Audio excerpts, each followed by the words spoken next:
Well, hey, thanks for listening to the weekend edition of WINA Morning News on Newsradio 98.9 and AM 1070 WINA. My name is Wendy Edwards. Our guest this morning is going to help us understand why sunscreen can be so ineffective.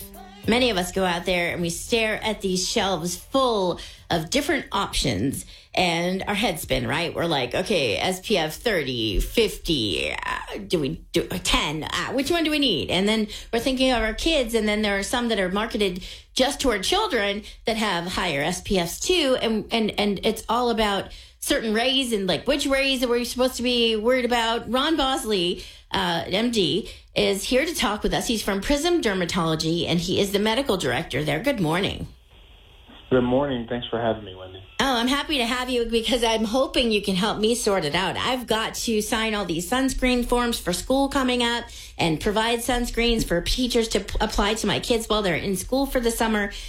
I don't know what I'm looking at every time I look at these shelves. I mean, literally, the shelves have seemed to have grown from the time I was a kid, right? Where we had like 3 options to now there's like 2 shelves, like 2 rows, I should say, full at even just like your local Walmart with choices. And I don't know what to pick.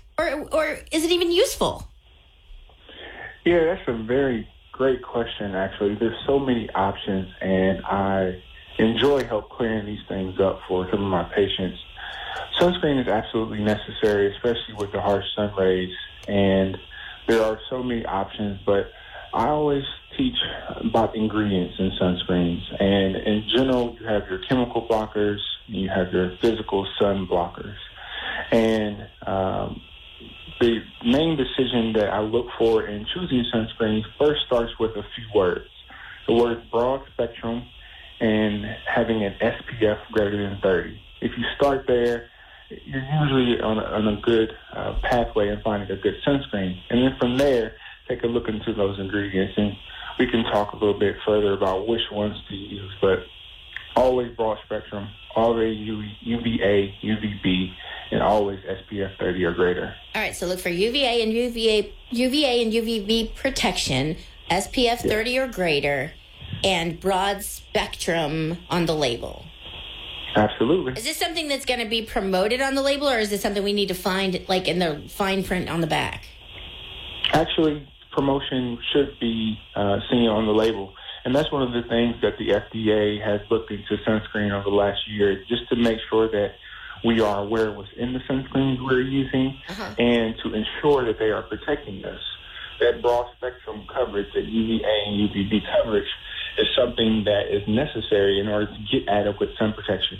And I believe that companies have done a greater job over the last few years of promoting that, because consumers are aware. You know, they talk to people like myself, they talk to even friends and family who are more aware than some of the previous generations about how to use sunscreen, and consumers want to see these things that we mentioned. Let's talk about the packaging that is available to, let's say, parents, because really that's the predicament anymore. You're sending your children to summer camp, summer school, what have you, with a permission slip that says they can wear this product on their body, on their face. And then to adults, we often see sunscreen promoted for the face only. Is it supposed to be separated like that? Like, should our kids have sunscreen for the face and sunscreen for the body? Or is it okay to do like a one thing fits all kind of lotion?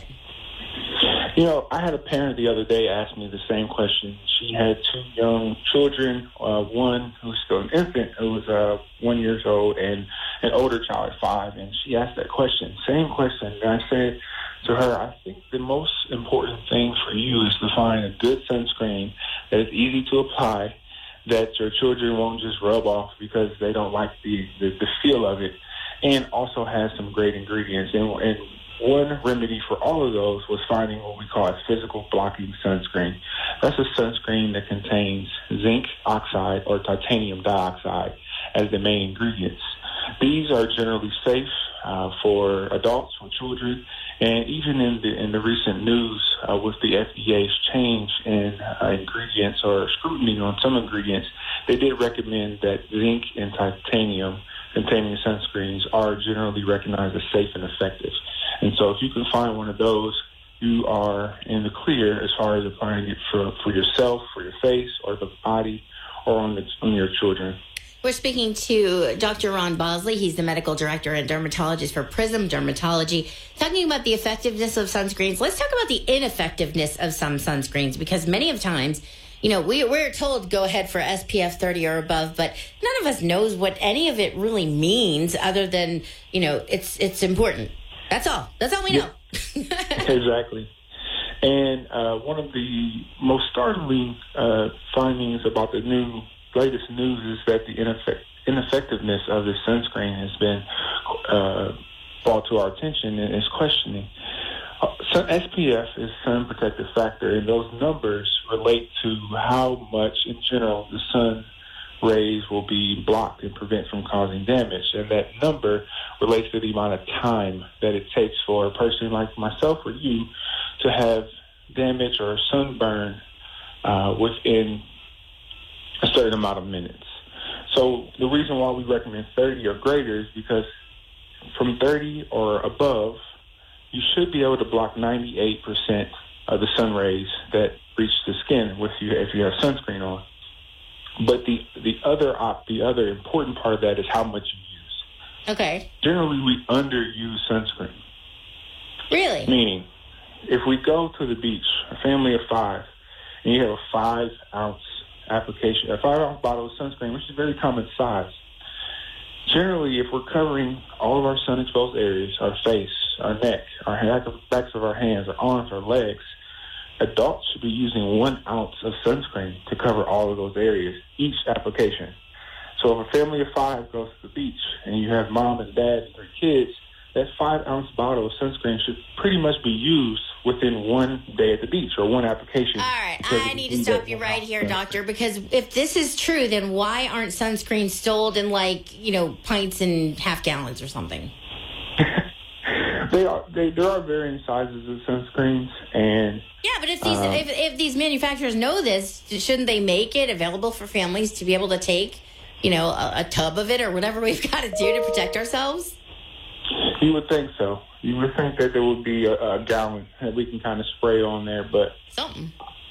I believe that we may be seeing some more education about sunscreens with some of the information that we've obtained more recently. But then again, I always tell my patients, just make sure you bring enough. Make sure you bring multiple bottles.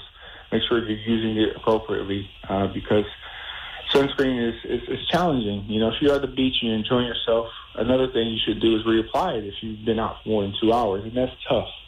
So my biggest take-home for my patients when it comes to sun safety is that sun protection is always more important than sunscreen application. Mm-hmm. What I mean by that is seek shade, especially between the hours of 10 a.m. and 4 p.m. when the sun is at its greatest intensity. Wear nice wide-brim hats. I always tell my golfers, get a nice wide-brim golf hat, get a nice Indiana Jones hat if you're out and about walking with the family, something to protect your face and neck. Even for our bodies, using long, loose-sleeve shirts when we're planning to be out and about for several hours throughout the day with the intensity of the sun at its highest, make sure you're covering your skin with sun protective clothing because it can protect you more reliably than a sunscreen, which may wear off over time. Okay, I can understand that. And I appreciate you breaking this down for us so that we can understand. I think often, summertime comes around and it's then that we realized, we don't know very much about what's going on with sunscreen these days until we're faced with all these bottles and choices. When it comes to, let's talk about lips, okay? I know you're a dermatologist. I'm an older adult. Well, I'm not old, but I'm working on it. I'm moving up. And but I do notice, my lips over time, they're getting aged looking. Is there something to do? Would regular sunscreen protect my lips, or do I need something in particular? That's a great point that you bring up. The lips are one of the most commonly forgotten things to protect, and they are actually one of the most vulnerable. I recommend to patients to find a SPF inside of a lip balm and to use that regularly during the summer.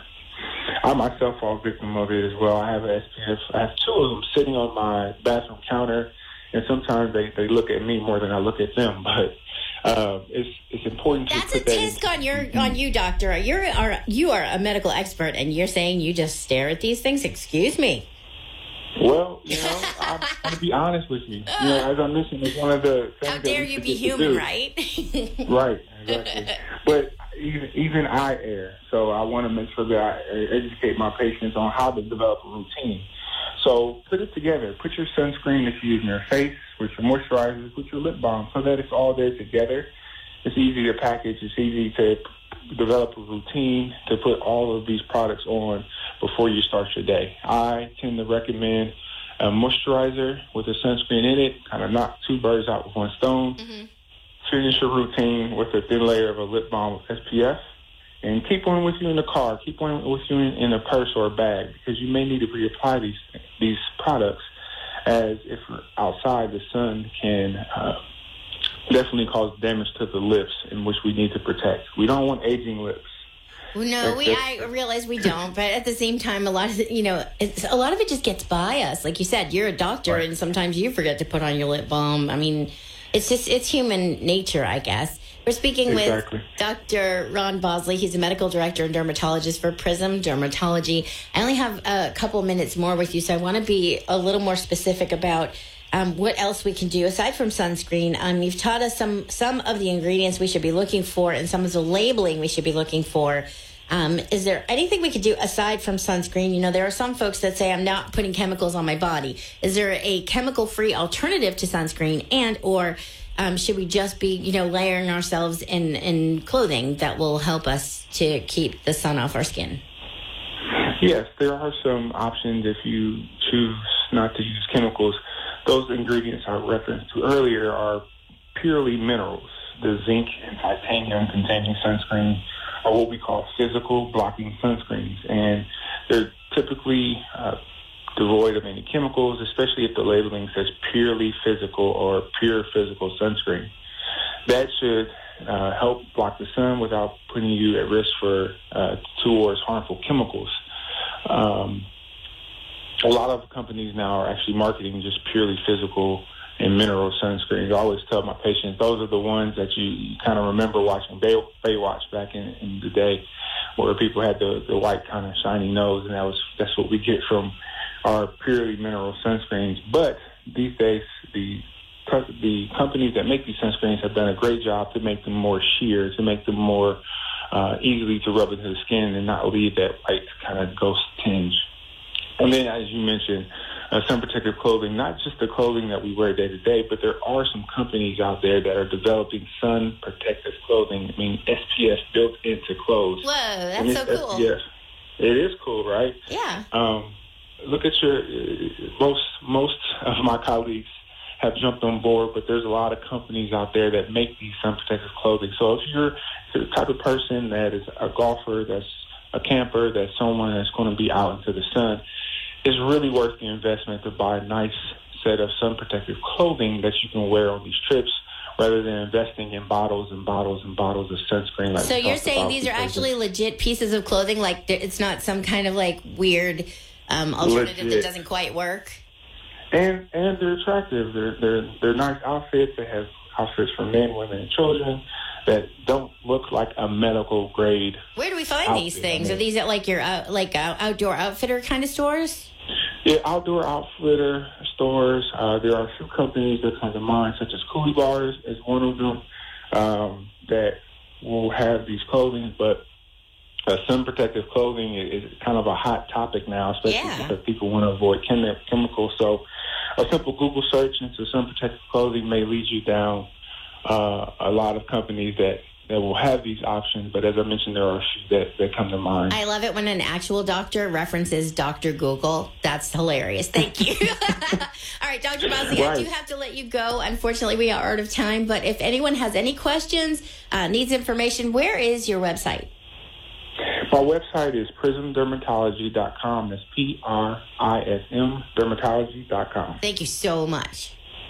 No problem. Thanks for having me. All right, happy summer. You too. Thanks. Protect yourself. Will do.